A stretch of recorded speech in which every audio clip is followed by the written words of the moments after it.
पहले दिन से ही कहा जा रहा था कि निकिता तोमर की जान लव जिहाद ने ली। निकिता के हत्यारे तौसीफ पर निकिता के परिवार ने यही बड़ा आरोप लगाया था। बल्लभगढ़ में आज बड़ा हंगामा भी लव जिहाद के विरोध के नाम पर हुआ है। बल्लभगढ़ में निकिता के इंसाफ के नाम पर बैठी महापंचायत में गुस्सा लव जिहाद पर था।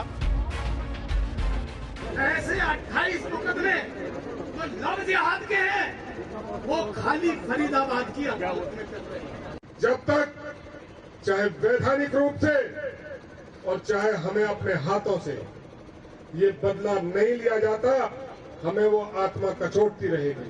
आज हम निकिता बहन के लिए यहाँ इकट्ठा हुए हैं, लेकिन हमें आगे की भी सोच बनानी होगी कि भविष्य में दुष्कर्म कैसे रुकेंगे। निकिता केस से लव जिहाद के खिलाफ कानून बनाने की मांग फिर से उठी है। ऐसे मामलों पर यूपी से लेकर हरियाणा तक बीजेपी सरकार सख्त एक्शन में दिख रही है। पहले यूपी के सीएम योगी आदित्यनाथ ने कानून लाने का ऐलान किया।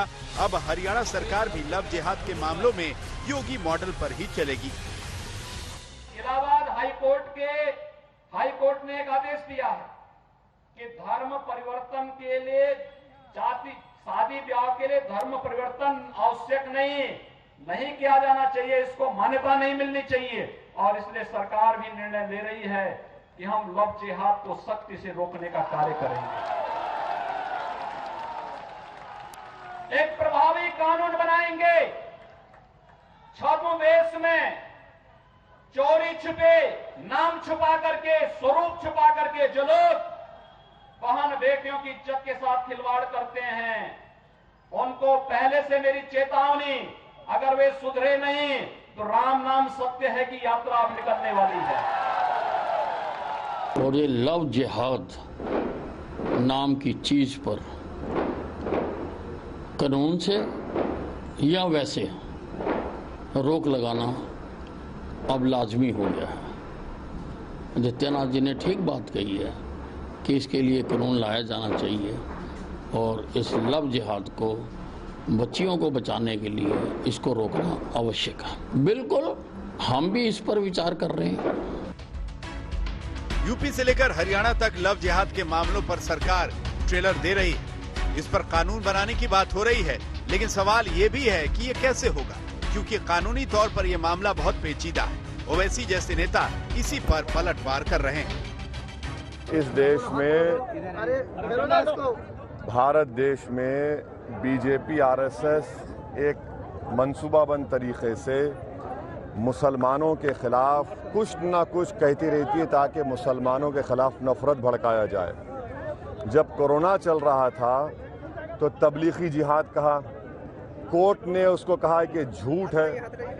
फिर यूपीएससी का जिहाद कहा, सुप्रीम कोर्ट ने उसको बता दिया क्या है, सच्चाई क्या है। अब लव जिहाद की ये योगी बात कर रहे हैं। ये उत्तर प्रदेश के मुख्यमंत्री हैं, मगर इनको संविधान नाम की चीज ना समझ में आती, ना उनको कुछ मालूम। संविधान में आर्टिकल 21 क्या है वो पढ़ लें। अगर उनको पढ़ना नहीं आता तो किसी ज्ञानकार से, कॉन्स्टिट्यूशन लॉयर से पढ़ा लें। तीसरी बात, स्पेशल मैरिज एक्ट क्या है? स्पेशल मैरिज एक्ट निकलवाइए। ये सिर्फ अपनी नाकामियों को छुपाना चाहते हैं। बिहार में इनकी दाल नहीं गल रही है, इसलिए नफरत फैलाना चाहते हैं। लव जिहाद पर यह राजनीति आज की नहीं, पिछले कई सालों से यह मुद्दा बीच बीच में उठता रहा है और इस पर जुबानी जंग होती रही। लेकिन अब जिस तरह से कानून बनाने की खुलकर बात की जा रही है, क्या वाकई लव जिहाद पर कोई कानून बन पाएगा? और इससे पहले सवाल ये है कि इसकी कानूनी परिभाषा कैसे निकाली जाएगी। आज तक ब्यूरो।